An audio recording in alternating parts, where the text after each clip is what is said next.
Hello crafty friends, it's Jess from jesscrafts.com, and today I have a one-layer card featuring Altenew stamps. This is for the Altenew video challenge, and this is my second video for the challenge. They're asking you to create a 3 to 7 minute long video featuring their stamps, and it could be for any sort of project. Now again, I'm going to do a card.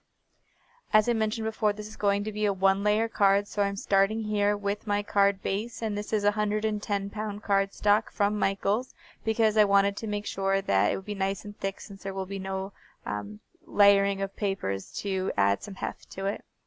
I'm going to be using the Eid Greetings stamp set again. I am trying to create a small handful of Eid cards for a friend of mine. I thought that she would enjoy them as she's asked for my handmade cards in the past and to give her something specific for the holidays that she celebrates. I will be doing some ombre stamping today, and I'll be showing two different ways to approach it. I have the ombre inks from Hero Arts, but I don't yet have the purple one.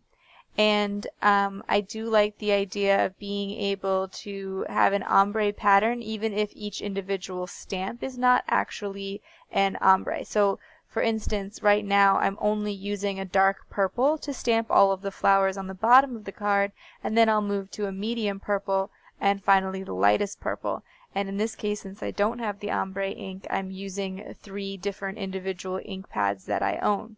And I am using a variety of inks. I have Memento ink, and I have some Hero Arts shadow ink.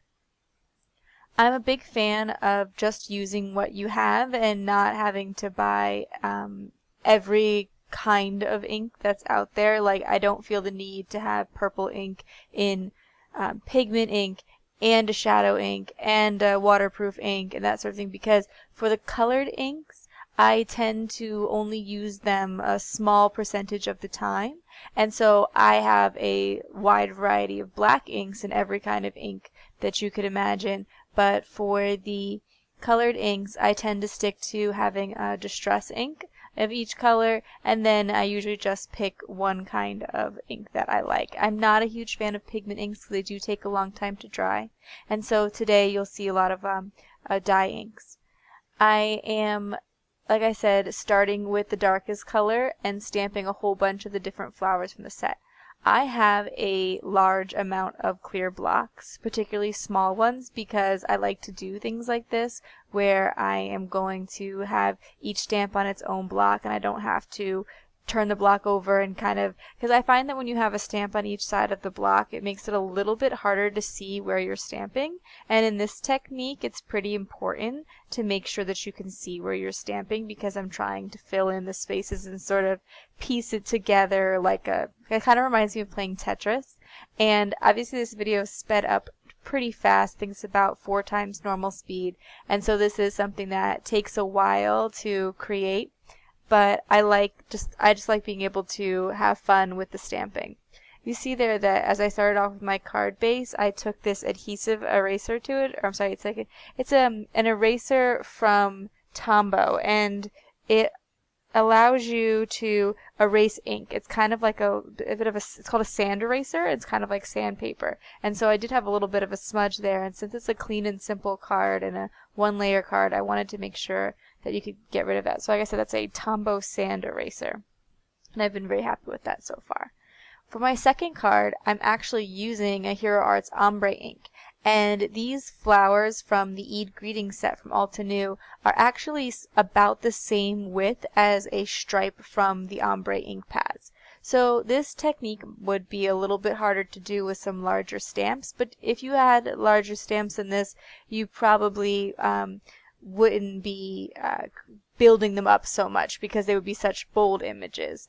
But you also can cover a large area with these small strips of ink just by turning the stamps a little bit, and so you can stamp one half of the stamp and then turn it and stamp the other half of the stamp. So you're not restricted to stamps that are the same size as the ink pads, but it does make it a little bit faster.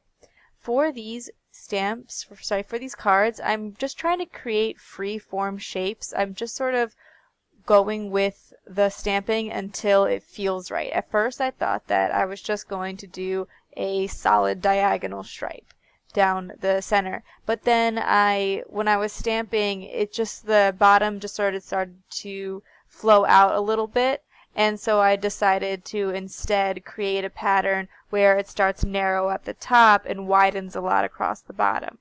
And so with each of these cards, because I did another one which I didn't film for the time's sake to fit in that 7 minutes, I just did another freeform pattern, and then I was able to fit in the greetings no matter what the pattern that I created, because there is a large variety of greetings included with the stamp set. So here you're going to see that I'm lining up the stamp with the card to see which greeting might fit, and then I'll pull it off and stamp it down. So one of the great things about clear stamps is you don't have to stamp it down to test and see if things will work. And so I'm using VersaFine ink for this because I want a nice clear sentiment. If you are doing the stamping of the flowers and you don't get perfect stamping, the other great advantage of clear stamps is that you can see right through it, and so you can restamp. I did have to do that a few times here and there. But then once I finished, I'll just pull up the painter's tape that I was using to secure the cards down and get that clean edge. And just for a finishing detail, I decided to round the edges on all of the cards because it is a relatively simple card, and little finishing details like that help to spice it up just a bit. And then I will be finished with my card set today. If you like this video, please give it a thumbs up. If you're interested in more crafty videos, you can subscribe to my channel. I'm going to leave you a link to the Altenew video challenge so you can check it out and enter, as there's still just a few more hours left. And I'll also leave a link to the products in the video description below. Thanks for watching. Bye.